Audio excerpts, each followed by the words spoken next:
Hi everyone, my name is Kathleen and I'm the Outreach Manager at CCPL. Since we're all at home for the time being, I thought it would be fun for us to take a virtual trip to a different location. I'm going to describe a place that I've been to and love, and you can look at the pictures and imagine that you're there with me. The place that we're going to be virtually visiting today is Verona, Italy. Have you ever been to Italy before? Verona is a city in the northern part of Italy. It was built along the banks of the Adige River, which is the second longest river in Italy. Verona is the home to many historical buildings and ancient Roman sites, including the Verona Arena. Have you ever seen a Roman arena in person? Imagine you're inside the Verona Arena watching a concert or an opera. What would you most like to see performed there? Can you hear the music or voices? Can you picture the lights and the people around you? Think about that for a minute.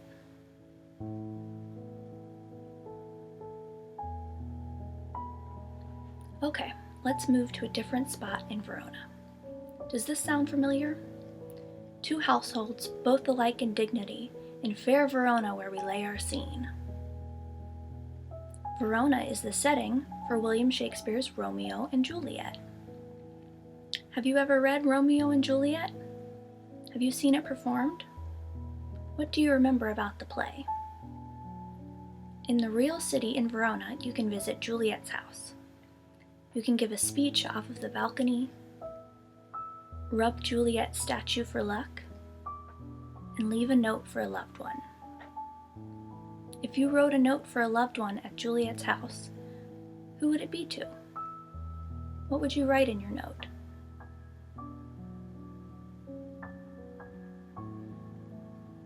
Now I'm going to read a traditional folk tale from Italy.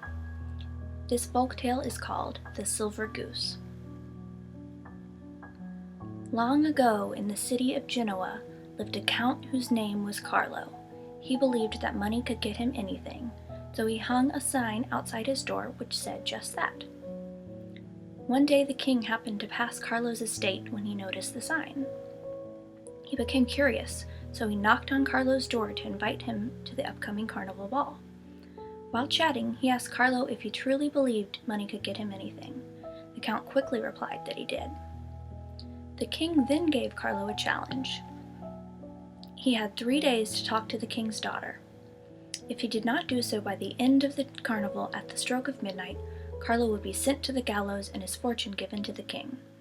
To make matters more complicated, the king locked the princess in the tallest tower of his palace and stationed guards all around. Carlo was not certain his money could get him out of this mess. He thought he was doomed. When asked, he told his old nanny why he was in such a sorrowful state. She offered to help and asked him for a bag of gold. Carlo needed all the help he could get, so he gave her the gold she requested. Nanny brought the gold to a very talented silversmith and asked him to make a large goose on wheels that could lay silver eggs, open its beak, and wag its tail. She wanted it by the next day. The silversmith said such a time frame was impossible until he saw the bag of gold. He accepted the challenge, solicited the help of several other fine artists, and got the job done.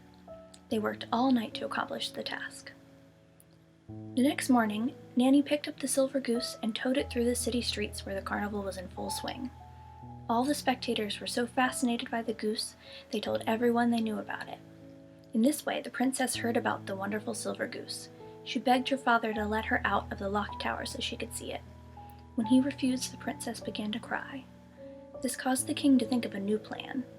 He agreed to allow the woman with the silver goose to bring it to the palace so his daughter could see it. The princess was delighted when she saw the silver goose that Nanny brought up to the tower. However, she was extremely surprised when it split in half and Carlo came out of it. The princess asked who he was. He told her his name and of the challenge set to him by the king, then asked the princess if she would please tell her father she spoke to him. The princess agreed to do so and said she would do more by telling her father she wanted to marry Carlo. The two sat in her tower and talked until midnight. This was when the carnival ended. The king rushed up to the tower to celebrate his victory, but was surprised to see Carlo in the room with his daughter. Well, this made the king believe that Carlo was right after all, and money can get you anything you want. At this point, Carlo told the king he was wrong. He elaborated by saying that although money can help, one needs brains, passion, hard work, luck, and a helpful nanny to succeed. And so it was that Carlo and the princess were married. The two lived happily ever after. This tale, The Silver Goose, was adapted by Kathleen, and it was inspired by the tale The Silver Goose, found in Around the World in 80 Tales by Savoir Parada.